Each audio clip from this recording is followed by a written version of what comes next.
This routine is going to focus on mobilising the pelvis and the shoulders around a stable base where our head, ribcage and pelvis are neatly stacked upon one another and our cores engaged. That's because we're in the 90-90 position, which is a fantastic position for allowing the body to naturally assimilate a really neutral posture. If you haven't already, please do watch my video linked in the description where I describe how to get into the 90-90 position. First up, hands on the ribcage and just breathe into your hands. So send the breath sideways rather than forwards into the belly. After practicing the breathing for a minute, we're going to do pelvic tilts. To tuck the pelvis, we're doing it on an exhale. So breathe out, push the feet firmly into the wall, bring your belly button into your spine, and bring the ribs down into your spine too. Feel the arch in your back gently flatten. Feel the contact of your back gently pressing into the floor. Relax and breathe in, releasing the pressure of the feet into the wall. And then repeat the same process again.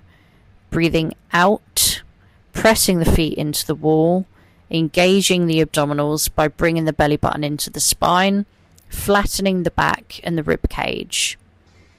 Relax, breathing in, and repeat. Do this for a minute or so. Now maintain a more gentle pressure with the feet pressing into the wall, so it's sustainable as you move the arms.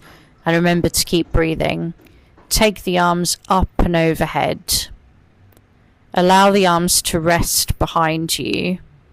And try not to let the rib cage pop up and flare open. Breathe normally into the sides of your rib cage as you hold this stretch.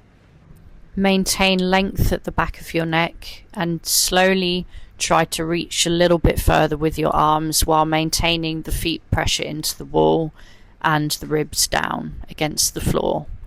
This helps decompress and lengthen through your whole spine, neck, hips and pelvis, and also through your shoulders too. You should feel very gentle, lengthening, elongation kind of feeling through the body. Hold this for at least a minute or however long you'd like. Next, we're going to move on to some pelvic mobility.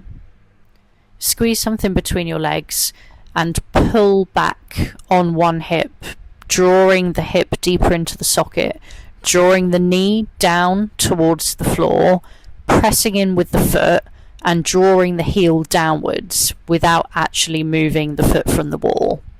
This draws your hip deep into the socket and mobilises the joints at the back of the pelvis and the base of your spine, known as your sacroiliac joints. Do an alternating movement where you drag down with one leg and then drag down with the other leg, releasing the pressure on the opposite leg. This will create an alternating back and forth, gentle, subtle rocking motion. Don't arch the back, don't let the pelvis heavily rotate. Continue for at least a minute, then grab the foam roller back into your hands and we're going to mobilise through the shoulders and through the upper back. So squeeze the foam roller with about 20% of your power and keep a very gentle light pressure of the feet into the wall as before. We're going to do chest press type movements. We're going to bring that foam roller in towards the body and then we're going to press it away. After a minute of chest presses, we're going to go into overhead raises. So we're going to exhale as the arms move above and overhead, and inhale as the arms come down. Maintain that 20% pressure of your feet into the wall and your hands onto the foam roller to help stabilise through your hip and your shoulder joints. You know the drill by now. After about 1 minute, we're going to move on to the next thing. Little reaches forward. So we're going to squeeze the rollers still, and we're going to think about lengthening and reaching through the arms and pushing the rib cage back into the floor. We're going to do these little micro reaches all the way through our available range. So explore all the way up overhead as far as you can go and then back down. Then we're going to hold in this position. So we're going to reach the arms forward towards the ceiling and reach the rib cage back towards the floor, and we're just going to breathe. Repeat this process at a few different angles with your arms, making sure that you feel the breath going into the back and into the sides of your rib cage as you reach forward. Some people find it easier to expand through that space between their shoulder blades and their spine by using a resistance band instead of squeezing something. If you want to try it like that instead, then grab a light to medium resistance band and hold it with a little bit of tension at around shoulder height, and you can do the same kind of thing. So you can do the motion above the head with the band, and you can also do the presses forward and the smaller reaches forward and the breath into the back. You can also use a towel if you don't have a resistance band. It won't work quite the same, but it will still do a good job. I like to finish up with another minute's hold in the overhead stretch position, either pulling apart on the band or gently squeezing in with the foam roller, just for that extra little bit of stretch.